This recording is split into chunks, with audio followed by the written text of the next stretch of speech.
Welcome to today's Caminos Holiday Edition. This is my kind of segment because joining me is our 9 News Executive Director of Community Affairs, Jesse Ogas. Glad to see you on this side of the camera today. Absolutely. And we're going to talk about traditional Christmas dishes from the Latino community, and you're even going to teach us how to make some of this stuff. This spread, first of all, it smells incredible, looks incredible. Tell me what you got. So today we've got some green and red chili tamales right in here. Made a fresh batch of red chili as well. Again, you know, you got to have tortillas. Now, there's always this, what do you want, corn or flour? I prefer flour, so I do flour. And then we've got empanadas. Ooh. These are just like they're Mexican turnovers.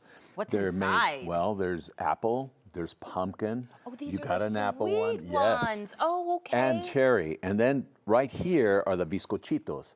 Now, the bizcochitos date back to the Spaniard colonial times when they settled in Mexico, and they're made with what we call anise seed, and there's a little bit of wine that's mixed in with the dough. You got to try one. They're divine, but they're a staple during the holiday. These are called comidas de la Navidad. In other words, foods we eat during the nativity, during Christmas time. Oh. The cool thing about tamales is those bad boys date back to the Mayan and Aztec times. These were actually the first to-go foods that ever existed. Absolutely. Isn't that delicious? This might be one of the best cookies I've ever had in my life. No, I'm not just saying that. Did you make this? I did. Oh my gosh. Can I ask, who taught you how to make these foods? Like, did you grow up in the kitchen? So a lot of my mom, I was the eldest of 4. Okay. And so my mom, she was a young mother. She was 16 when she had me. So we kind of grew up together in the kitchen. And so she taught me, like, this bizcochito recipe goes back to her grandmother's recipe. Wow. And so I was in the kitchen always cooking with mom.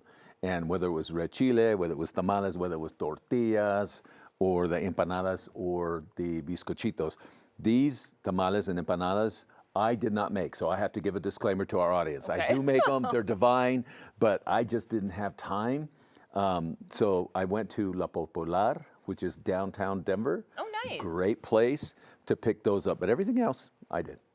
Good for you. Do you feel kind of like the onus is on you to keep excuse me, that like blend of culture and tradition and Christmas, right? Like going through the holidays to share with your loved ones? You know, I lost my mom in 2020.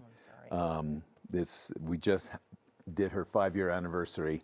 And so when I'm in the kitchen and I'm doing these, it absolutely brings back, because in the end, all we have to pass on our memory, right? And so this year, usually I do a great big, with my partner, we do a great big tamale party, but because I'm in a show, I'm on stage, this is our closing weekend for the West Side Oratorio, I just didn't have time.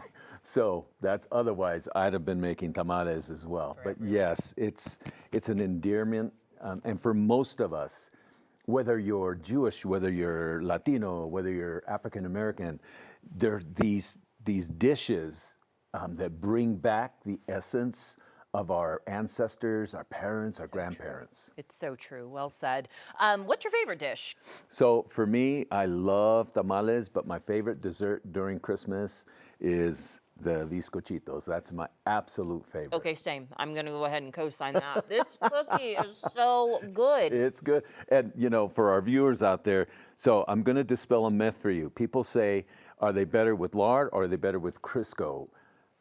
Crisco is trans fat. I'm just saying. Lard. And Dr. Coley will tell you, from a heart perspective, you need to cut out trans fats. Lard, your body breaks down naturally because it's an animal fat. It hasn't been processed. And so these are made with lard. That's why they're so good. That's why they're divine. They're so rich, and there's like, it's crispy but soft, and like is this just kind of like a cinnamon sugar. Oh. And then of course the anise. I use the seed. You can taste it. There's like a little crunch in Absolutely. Some people use the oil, the anise oil. I just don't. It's not the same for me because that's not how my mom did it. And I know people that their moms did it with the oil. So for them, it's like they don't like the seed. They'll use the oil. I like the seed. Thank you for sharing. Absolutely. A Thank little you. piece of you and your heart. Yeah. You know, feel your mom here today when you're sharing with all of us. We appreciate you. I appreciate it as Jesse well. Ogas, thank you.